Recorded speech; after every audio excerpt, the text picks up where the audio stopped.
তো এই চ্যাপ্টারটা আমরা পড়তেছি পুরোটাই রবিন্সের বই থেকে, যেটা আমরা বলতেছিলাম, এবং এই চ্যাপ্টারটার নাম হচ্ছে ফাউন্ডেশনস অফ ইন্ডিভিজুয়াল বিহেভিয়ার। একজন ব্যক্তির বিহেভিয়ার কোন ভিত্তির উপর প্রতিষ্ঠিত হয়, কোন ভিত্তির উপর তৈরি হয়, সেটা নিয়ে আমরা কথা বলতেছিলাম। সো হোপফুলি আমরা লাস্ট লেকচার দুইটাতে কথা বলেছিলাম biographical characteristics, that was ability, intellect and intelligence, as well as dimension of intellectual ability. ডাইমেনশনসগুলো আমরা বিস্তারিত কথা বলেছিলাম উইথ এক্সাম্পলস। আমরা ফিজিক্যাল অ্যাবিলিটিস নিয়ে কথা বলেছিলাম, এর ডাইমেনশন 9টা ছিল, আমরা এই 9টাও নিয়ে বিস্তারিত কথা বলেছিলাম। সো এই যে ডাইমেনশনগুলো আপনি দেখতেছেন, এখান থেকে এমসিকিউতে কোশ্চেন আছে, কোনটা কোন ডাইমেনশন, কোনটা কোন ডাইমেনশন এক্সাম্পল, এগুলো একটু কোশ্চেন আছে, এই জন্য মনোযোগ দিয়ে বুঝে পড়তে হবে আর কি। সো এগুলো নিয়ে আমরা কথা বলেছিলাম।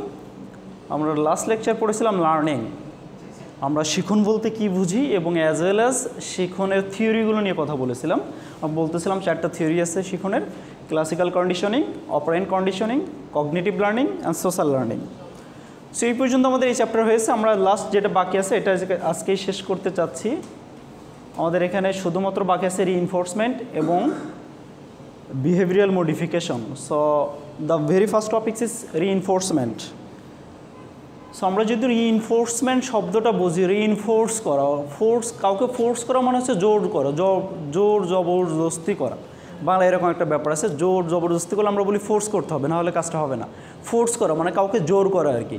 সো আমরা বলতেছি রিইনফোর্স, মানে বারবার বা পুনরায়। সো পুনরায় জোর জবরদস্তি করা। সো এটি কোনভাবে, ক্ষমতায়ন শব্দ, রিইনফোর্সমেন্ট না, ক্ষমতায়ন শব্দটা এখানে যায় না। ক্ষমতায়ন আছে এম্পাওয়ারমেন্ট করা, এটা ব্যাপারটা আলাদা। রিইনফোর্সমেন্টের বাংলা আপনি বলতে পারেন কোনো বিষয়ে জোর জবরদস্তি করা, বা আমরা ওই যে বারবার একটু ব্যাকআপ বা মোটিভেট করা, এই টাইপের আর কি, মোটিভেট করা এটাকে। যাই হোক, আমরা একটু সংজ্ঞাতে আসি, তাহলে আমাদের বুঝতে সুবিধা হবে। সো আমরা বলতেছি the reinforcement theory applied to the workplace means that organizations can change employees' behaviors using rewards, punishments and instinction.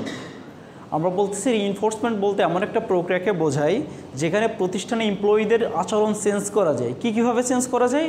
Reward দিয়ে, রিওয়ার্ড বলতে পুরস্কৃত করে, পানিশমেন্ট দিয়ে, শাস্তি দিয়ে, আর ইনস্টিংশন করে। ইনস্টিংশনের বাংলা বিলুপ্ত করা বা বাদ দেওয়া বা টার্মিনেট করে আর কি, টার্মিনেট করা, কোনো কিছু এন্ড করে ফেলা, এটাকে বলে ইনস্টিংশন করা। সো আমরা সহজ করে যদি বলতে চাই যে রিইনফোর্সমেন্ট হচ্ছে এমন একটা প্রক্রিয়া যেখানে আমরা প্রতিষ্ঠানে যে আমাদের কর্মী থাকে, এমপ্লয়ি থাকে, তাদের আচরণকে শেপ করতে পারি রিওয়ার্ড দিয়ে অথবা পানিশমেন্ট দিয়ে। এই দুটো বোঝেন তাহলেই হবে। ইনস্টিংশন আপাতত বাদ রাখেন। ফোনগুলো একটু ব্যাগে রাখার কথা অথবা পকেটে রাখার কথা, তাহলে শব্দটা এত জোরে আসতো না। ফোনটা ফ্রন্টে রাখার কথা ছিল না। খুকুমনি ব্যাগে রাখছে, ও দেখলো যে ব্যাগে রাখছে কিনা। আচ্ছা, যাই হোক, সো আমরা বলতেছি রিইনফোর্সমেন্ট হচ্ছে এমন একটা প্রক্রিয়া যেখানে এমপ্লয়ীদেরকে রিওয়ার্ড অথবা পানিশমেন্ট দিয়ে তাদের বিহেভিয়ারকে চেঞ্জ করা যায়। আমরা বাচ্চাদের ক্ষেত্রেও যে কাজটা করি, একটা ভালো কাজ করলে রিওয়ার্ড দিই, বা বলি এইটা করলে তোমাকে এই ক্যান্ডি দিব, বা এটা না করলে ক্যান্ডি দিব, বা এই টাইপের যে ইস্যুগুলো আমরা বলি না। সো এইটিকে আমরা বলতেছি অ্যাডাল্টের জন্য, এটাকে আমরা বলতেছি এটা তাদের জন্য রিওয়ার্ড অথবা পানিশমেন্ট। আপনি ভুল করছেন, একবার দুইবার ক্ষমা করলো ম্যানেজমেন্ট, তৃতীয়বার কিন্তু আপনাকে পানিশমেন্ট দিবে। সো এই যে আপনার একটা আচরণকে আমরা যদি পরিবর্তন করতে চাই, আপনার সামনে দুইটা অপশন যদি দিই, রিওয়ার্ড দিব অথবা ভুল করলে পানিশমেন্ট দিব, তাহলে আচরণ কিন্তু চেঞ্জ হয়ে যাবে। এটাকে আমরা বলতেছি রিইনফোর্সমেন্ট। প্রতিটা প্রতিষ্ঠানে এটা চলে, ইভেন শুধু প্রতিষ্ঠান, আপনার ফ্যামিলিতেও এটা চলে, আমাদের সোশ্যাল ইনস্টিটিউশনগুলোতেও এটা চলে, বন্ধু মহলেও এটা চলে। ঠিক আছে, একবার করছে মাফ করে দে, দুইবার একই কথা বলছে মাফ করে দেয়, আচ্ছা এইবার বললে কিন্তু খবর আছে। সো এটাকে আমরা বলতেছি reinforcement. For example, if an employee receives praise and recognition for completing a project ahead of schedule, they are more likely to continue working efficiently in the future. আমরা বলতেছি কোনো একটা প্রজেক্ট ডেডলাইনের পূর্বেও যদি আপনি সম্পাদন করে ফেলেন এবং আপনাকে এর জন্য যদি প্রেইজ করে, প্রশংসা করে, আপনাকে যদি হাততালি দেয়, তাহলে আপনি একটা মোটিভেশন পান এভাবে কাজটা আগে করার জন্য। এটাকে আমরা বলতেছি রিইনফোর্সমেন্ট। আমরা এটার ডিটেলসে কথা বলবো হোপফুলি। ফাইনাল টার্মে একটা চ্যাপ্টার আছে মোটিভেশন, সেখানে আমরা ডিটেলস কথা বলবো রিগার্ডিং দ্য ইস্যু মোটিভেশন। যাই হোক, আমরা তাহলে যদি একটু সামারাইজ করি, আমরা বলতেছি রিইনফোর্সমেন্ট হচ্ছে এমন একটা প্রক্রিয়া যেখানে আমরা প্রতিষ্ঠানের কর্মীদের আচরণ পরিবর্তনের জন্য তাদেরকে রিওয়ার্ড অথবা পানিশমেন্ট দিয়ে থাকি। এটা হচ্ছে সংজ্ঞা। আমরা এক্সাম্পল আকারে বলতেছি, এখানে যেটা বলা হয়েছে যে আপনি যদি কোনো একটা প্রজেক্ট আপনার ডেডলাইনের পূর্বেই সম্পন্ন করেন এবং এই কারণে আপনার বস যদি আপনাকে বাহবা দেয়, প্রশংসা করে, তাহলে আপনি এক ধরনের রিইনফোর্সমেন্ট পান যে এইভাবে কাজটা আগে আগে করবেন। যদি এখানে রিওয়ার্ড বা না থাকে তাহলে যেটা হয়, আগে কাজ করে দেখছি কোনো লাভ হয় না, এরকম একটা স্থিতিশীলতা বা স্ট্যাটিক অবস্থা চলে আসে আর কি। এই জন্য প্রাইজ বা রিওয়ার্ডের ব্যাপারটা ওতপ্রোতভাবে জড়িত। সো আইডিয়াটা বুঝছি কিনা, রিইনফোর্সমেন্ট ব্যাপারটা কি বুঝতে পারলে আমরা যাব, টাইপসে যাব, টাইপস অফ রিইনফোর্সমেন্ট। সো আমরা যদি আইডিয়া বুঝতে পারি, আমরা বলতেছি এখন টাইপস, প্রকারভেদ। Very first one is positive reinforcement. Reinforcement বলতে আপনার মাথায় প্রথমে যেটা আসে এটার নামেই আছে পজিটিভ রিইনফোর্সমেন্ট, অর্থাৎ প্রেইজ করা বা রিওয়ার্ড দেওয়া, এই টাইপের আলোচনাকে আমরা বলতেছি positive reinforcement. Providing A reward for a desired behaviour. আমরা যেরকম আশা করতেছিলাম বা ম্যানেজমেন্ট যেরকম আশা করতেছিল এরকম আচরণ আপনি করেছেন, এই কারণে আপনাকে একটা রিওয়ার্ড দেওয়া হলো বা প্রেইজ করা হলো, এটাকে আমরা বলতেছি positive reinforcement. Number 2, negative reinforcement.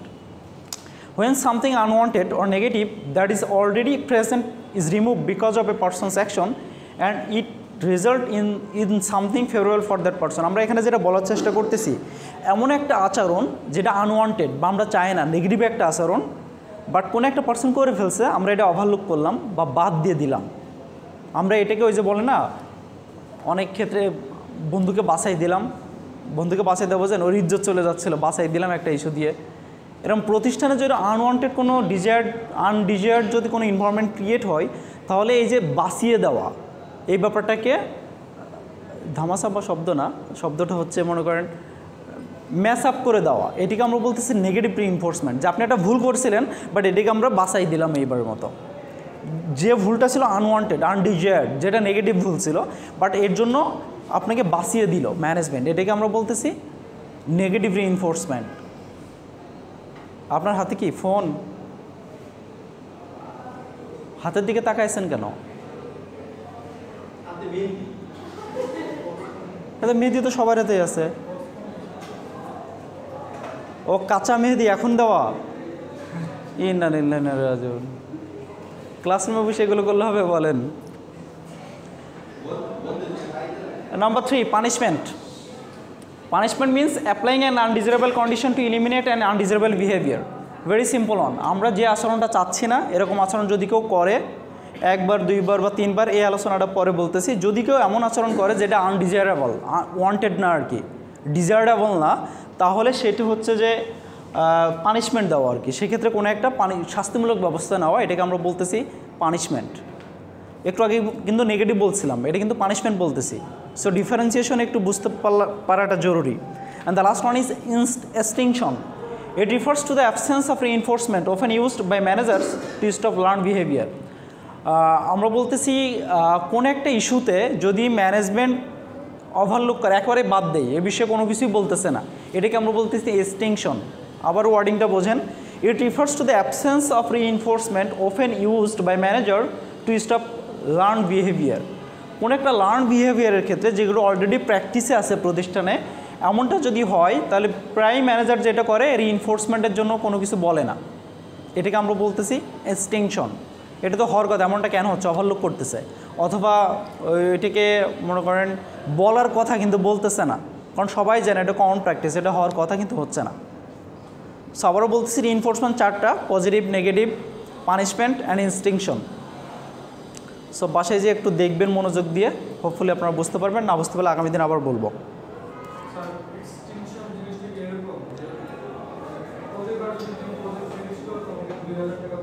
না, ওইটা সামনে আসতেছে, ওইটা হচ্ছে প্রকারভেদ না, ওইটা শিডিউল, আমরা বলতেছি একটু পরে।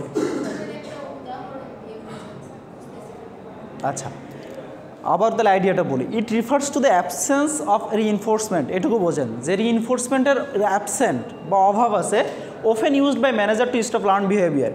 সাধারণত যেগুলো লার্ন বিহেভিয়ার বলতে প্রতিষ্ঠানে প্রচলিত যে কালচার আছে, বিহেভিয়ার আছে, এই প্র্যাকটিসের মধ্যে যদি কেউ বিচ্যুতি ঘটায়, তাহলে এই ক্ষেত্রে রিইনফোর্সমেন্ট আসার কথা, সেটা হচ্ছে পজিটিভ বা নেগেটিভ বা কিছু একটা হওয়ার কথা, বাট ম্যানেজমেন্ট কিছু বলতেছে না, এই ইস্যুটাকে আমরা বলতেছি এক্সটিংশন। যেমন আপনার প্রতিনিয়ত সকাল 9টা থেকে 9:30 অফিসে ঢোকার কথা অ্যাজ ইউজুয়ালি, বাট আপনি প্রতিনিয়ত 9:35-40 আসতেছেন, আপনাকে দু একদিন বলছে, এখন আর বলছে না। এই যে আপনাকে বলছে না, এটাকে আমরা বলতেছি এক্সটিংশন। বুঝতে পারছি? ওকে। দেন আমরা বলতেছি শিডিউলস অফ রিইনফোর্সমেন্ট। একটু আগে বলতেছিলাম টাইপস 4টা, এখন বলতেছি schedules of reinforcement. Continuous reinforcement, very first one. A desired behavior is reinforced each time it is demonstrated. যদি কোনো রিইনফোর্সমেন্টকে বারংবার করে তাগাদা দেওয়া হয়, এটাকে আমরা বলতেছি কন্টিনিউয়াস রিইনফোর্সমেন্ট। যেমন আপনার বস আপনাকে প্রতিদিন বলে সেলসের এই অবস্থা কেন, সেলস বাড়ান, সেলস বাড়ান, সেলস বাড়ান। এই যে আপনাকে সেলস বাড়ানোর জন্য বলতেছে, এটাকে আমরা বলতেছি কন্টিনিউয়াস রিইনফোর্সমেন্ট। বা আপনাকে আপনার বস মনে করাই দেয়, আপনি যদি টার্গেট অর্জন করতে পারেন আপনি কিন্তু বোনাস পাবেন, আপনি কিন্তু বোনাস পাবেন। এই যে কন্টিনিউয়াসলি আপনাকে বলতেছে, এটাকে আমরা বলতেছি কন্টিনিউয়াস রিইনফোর্সমেন্ট, যেটা প্রতিনিয়ত চলতে থাকে, থেমে থাকে না। বলেন। ও আচ্ছা। 2 নম্বর, intermittent reinforcement. A desired behavior is reinforced often enough to make the behavior worth repeating but not every time it is demonstrated. আমরা বলতেছি এমন সকল আচরণ যখন দেখা যায় মাঝে মাঝে এ বিষয়ে রিইনফোর্স করা হয়, সব সময় না। আপনি আচরণ প্রতিদিনই করেন, বাট হঠাৎ করে ম্যানেজমেন্ট আপনাকে খুব বাহবা দিল, বা সপ্তাহে একদিন আপনাকে বাহবা দিল, এটাকে আমরা বলতেছি ইন্টারমিটেন্ট রিইনফোর্সমেন্ট। কন্টিনিউয়াস, এখানে বাংলাটা যদি আমরা বলি ইন্টারভাল বোঝেন, নিয়মিত বিরতিতে, সে ইন্টারভাল রিইনফোর্সমেন্ট 2 নম্বরটা। প্রথমটা বললাম কন্টিনিউয়াস, প্রতিনিয়ত করবে। দ্বিতীয়টা বলতেছি মাঝে মাঝে করবে, ইন্টারমিটেন্ট বা interval reinforcement. Number 3, fixed interval schedule. Rewards are spaced at uniform type intervals. আমরা বলতেছি ইন্টারভাল কিন্তু এটা ফিক্সড। যেমন প্রতি বছরে আপনার বেতন বাড়বে 2% বা 5% ইনক্রিমেন্ট হবে, এটা হচ্ছে ফিক্সড না, প্রতি বছরেই কিন্তু বাড়বে, এটা কম বেশি হবে না, বছর না হলে আপনার ইনক্রিমেন্ট হবে না। এই যে ফিক্সড টাইম ইন্টারভাল, এটাকে আমরা বলতেছি ফিক্সড ইন্টারভাল শিডিউল। সো একটা নির্দিষ্ট টাইম পরে এটা আপনি পাবেন। অথবা মনে করেন ব্যাচ প্রোডাকশন শেষ হলে এই ব্যাচ সকল পণ্য বিক্রি হয়ে যাওয়ার পরে সকল এমপ্লয়ি যারা আছে তারা প্রফিট শেয়ারিং পাবে। প্রফিট শেয়ারিং বোঝেন তো না? কারণ প্রফিট করে সেটা শেয়ার আপনাকে দিবে, এটাকে আমরা বলতেছি ফিক্সড ইন্টারভাল। অর্থাৎ একটা নির্দিষ্ট কার্য সম্পাদনের পরে আপনি এটা পাবেন, এটাকে বলতেছি ফিক্সড ইন্টারভাল।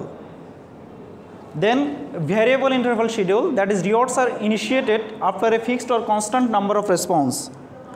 এটা ফিক্সড না, রেদার ভ্যারিয়েবল, যখন তখন চেঞ্জ হয়ে যায়। ম্যানেজমেন্ট যদি চাই এই ইস্যুতে আমাদের অনেক ভালো লাগছে, এমপ্লয়িরা অনেক ভালো কাজ করছে, আমরা রিওয়ার্ড দিব, কুড বি। এরকম অনেকবার করেছেন, রিওয়ার্ড দিন, হঠাৎ করে এবার দিতে পারে, এটাকে আমরা বলতেছি ভ্যারিয়েবল, ফিক্সড না। আমরা যদি এইটাকে একটু শখের মধ্যে নিয়ে আসি, এটা আপনার বই থেকেই নেওয়া, হোপফুলি আপনি বইতে পাবেন, নেটে সার্চ দিলেও পেয়ে যাবেন। আমরা এতক্ষণ যেগুলো বললাম এখানে একটু শখের মধ্যে নিয়ে আসার ট্রাই করা হয়েছে, শিডিউলস অফ রিইনফোর্সমেন্ট। সো এটা হচ্ছে রিইনফোর্সমেন্টের নাম, এটা হচ্ছে ব্যাপারটা কেমন, এখানে আছে বিহেভিয়ারের প্যাটার্নটা কেমন হওয়া উচিত বা ইফেক্টটা কেমন হয় সেটা। সো এখানে মনে হয় 1-2টা বেশি আছে, এটাকে ভাগ করে দেখানো হয়েছে। যাই হোক, সো আমরা যদি এই 4টা বুঝতে পারি, আমরা একটু সামারি করি, তাহলে হোপফুলি এগুলো বুঝতে পারবো। আমরা প্রথম থেকে বলতেছি কন্টিনিউয়াস রিইনফোর্সমেন্ট, প্রতিনিয়ত আপনাকে যে বিষয়ে রিইনফোর্স করা হচ্ছে, অর্থাৎ রিওয়ার্ড দেওয়া হচ্ছে অথবা পানিশমেন্ট দেওয়া হচ্ছে, এটাকে আমরা বলতেছি কন্টিনিউয়াস। 2 নম্বর আমরা বলতেছি ইন্টারমিটেন্ট, প্রতিনিয়ত না বাট বিরতি দিয়ে এটা করা হচ্ছে। 3 নম্বরে বলতেছি ফিক্সড ইন্টারভাল, সুনির্দিষ্ট টাইম পরে, এটা ফিক্সড, 1 বছর পরে ইনক্রিমেন্ট পাবেন, এই প্রোডাকশন শেষে আপনি প্রফিট শেয়ারিং পাবেন, বছর শেষে প্রফিট শেয়ারিং পাবেন, বা 3 বছর শেষে একবার পাবেন, এই যে ফিক্সড, এটাকে বলতেছি fixed interval. And the last one is variable interval. Interval তো বটেই, বাট এটাও ফিক্সড না, কখনো 1 মাস পরে দেয়, কখনো 7 মাস পরে দেয়, এটাকে আমরা বলতেছি ভ্যারিয়েবল ইন্টারভাল। এই ব্যাপারগুলো এখানে শখে দেখানোর ট্রাই করা হয়েছে, হোপফুলি আপনি পড়লে বুঝতে পারবেন। পাশে ইফেক্ট বিহেভিয়ার দেওয়া আছে। দেন বিহেভিয়ার মডিফিকেশন। বিহেভিয়ার মডিফিকেশন মানে হচ্ছে মানুষের আচরণকে মডিফাই করা যায়। মডিফিকেশন তো আমরা বুঝি, রাইট? মডিফিকেশন করা, আমরা বলি না এই প্রোডাক্টটা বাজারে আসছে, আগের প্রোডাক্টের মডিফাই করে, এই যে মডিফাই করা। সো বিহেভিয়ার মডিফিকেশন মানে মানুষের আচরণকে মডিফাই করা যায়। আর ওরা ঘুম আসতেছে, আপনি আগামী দিন খাবেন না, না খেয়ে আসবেন। সো বিহেভিয়ার মডিফিকেশন আমরা বলতেছি মানুষের আচরণকে মডিফাই করা যায়। তো OB মুড মানে হচ্ছে আমরা বোঝাইছি অর্গানাইজেশনাল বিহেভিয়ার মডিফিকেশন। প্রাতিষ্ঠানিক আচরণ modification, the application of reinforcement concepts to individuals in the work setting. এটাকে আমরা বলতেছি এই যে রিইনফোর্সমেন্ট কথা আমরা বললাম, 4 প্রকার শিডিউল, 4 প্রকার টাইপস, এই রিইনফোর্সমেন্টগুলো দিয়ে মানুষের আচরণকে মডিফাই করা যায়। এই আইডিয়াকে বলে অর্গানাইজেশনাল বিহেভিয়ার মডিফিকেশন। যাচাই না, পরিবর্তন করা। মডিফিকেশন বলতে আমরা বোঝাচ্ছি পরিবর্তন করা, মানুষের আচরণকে পরিবর্তন করা যায়। সো আমরা এতক্ষণ যে রিইনফোর্সমেন্টের আইডিয়াগুলো বললাম, এটা বলতে কি বুঝলাম, কত ধরনের হয়, দেন শিডিউলগুলো বললাম, এইগুলো দিয়ে মানুষের আচরণকে মডিফাই করা যায়। এই আইডিয়াকে বলে ওবি মোড, অর্থাৎ অর্গানাইজেশনাল বিহেভিয়ার মডিফিকেশন, সংক্ষেপে ওবি মোড বলে। এই যে মডিফিকেশনটা করা যায়, এটার জন্য 5টা স্টেপ আছে। এটা পরীক্ষার জন্য ইম্পর্টেন্ট, পরীক্ষার জন্য একটু মনোযোগ দিয়ে পড়বেন। আমরা এখানে শুধু স্টেপগুলো লিখছি, ডিটেলস লেখে নাই, আমি মুখে বলছি। আর আরও ডিটেলসের জন্য বইতে যাবেন, নেটে সার্চ দিবেন, পেয়ে যাবেন। 5 স্টেপ প্রবলেম সলভিং মডেল। আমরা এই যে বলতেছি মানুষের আচরণকে পরিবর্তন করা যায়, তাই মানুষের আচরণের যে প্রবলেম থাকে, প্রবলেমগুলো তো আমাদের সলভ করতে হয়। এই প্রবলেমগুলো আসলে কীভাবে সলভ করা যায়, দ্য ওয়ে। সো আমরা এটাকে বলতেছি 5 স্টেপ প্রবলেম সলভিং মডেল। মানুষের প্রবলেম সলভিংয়ের 5টা স্টেপ আছে। Number 1, identify critical behaviours. একটা মানুষের আচরণে কোনটা ক্রিটিক্যাল বা কোনটা সমস্যা, এটা আগে আইডেন্টিফাই করতে হবে যে এই মানুষের আচরণে কোনটা সমস্যা। বুঝছেন? যে কোনো প্রতিষ্ঠানে যত এমপ্লয়ি থাকে, সকল এমপ্লয়িগুলোর সকল আচরণেই সমস্যা না, সকল আচরণের সমস্যা না। সো আইডেন্টিফাই করতে হবে কোন আচরণটাতে সমস্যা, very first one. Number 2, develop baseline data. এই যে এমপ্লয়ি, এর ডেটাবেজ আমাদের কাছে আছে না, সিভি নিছি না, আমরা এই কমন ফিনোমিনা তো বুঝি একটা লোক কীভাবে নিয়োগ হয়। আমরা বলতেছিলাম HRM ডিপার্টমেন্ট থাকে, সেখান থেকে কেমনে হয়, ওবি কেন পড়তেছি, যদি আমাদের মনে থাকে। সো আমরা বলতেছি ডেভেলপ বেসলাইন ডাটা বলতে এই যে আচরণটাই সমস্যা, এর বেসলাইন খুঁজে বের করা, কেন এমনটা হচ্ছে। আমরা মনে হয় প্রথম দিন বলতেছিলাম হিউম্যান সাইকোলজি কীভাবে কাজ করে।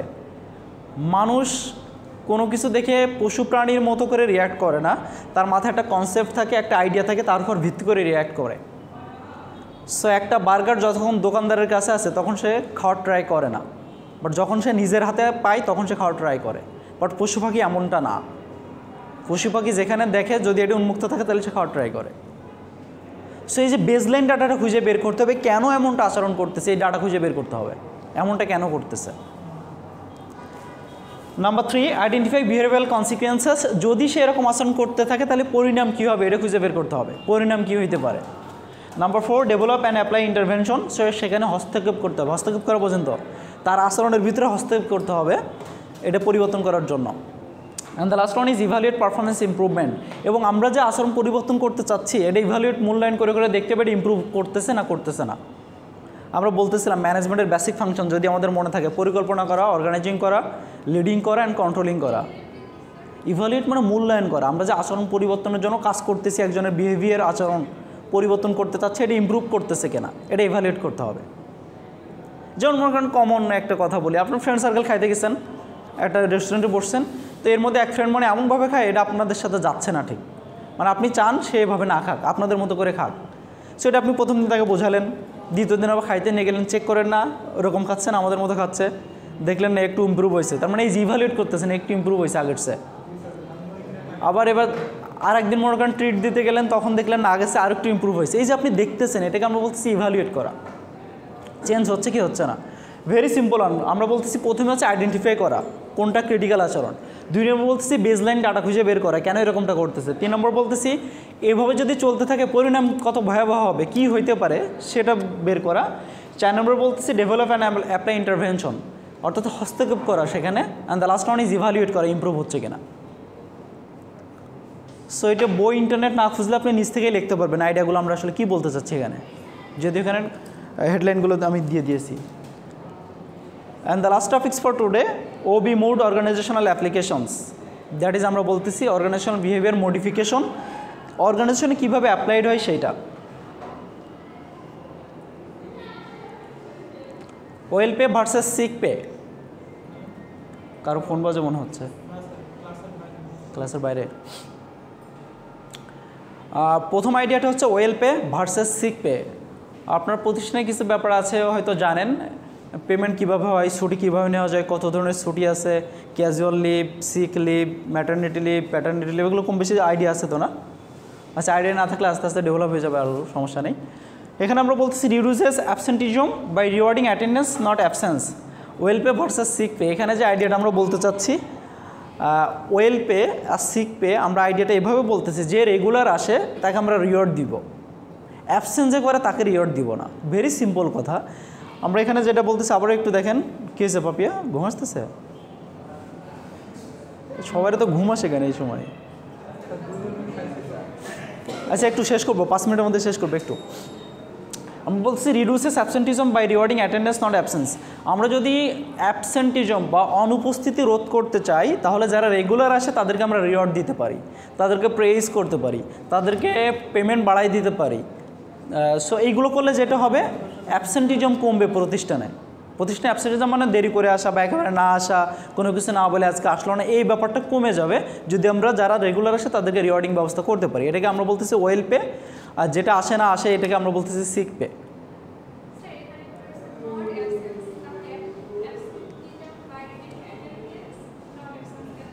এই যে রিডিউসেস দ্য অ্যাবসেন্টিজম, যদি আমরা অ্যাবসেন্টিজম রোধ করতে চাই বাই রিওয়ার্ডিং অ্যাটেন্ডেন্স, যারা নিয়মিত আসে তাদেরকে, নট অ্যাবসেন্স, যারা আসে না তাদেরকে রিওয়ার্ড দিয়ে।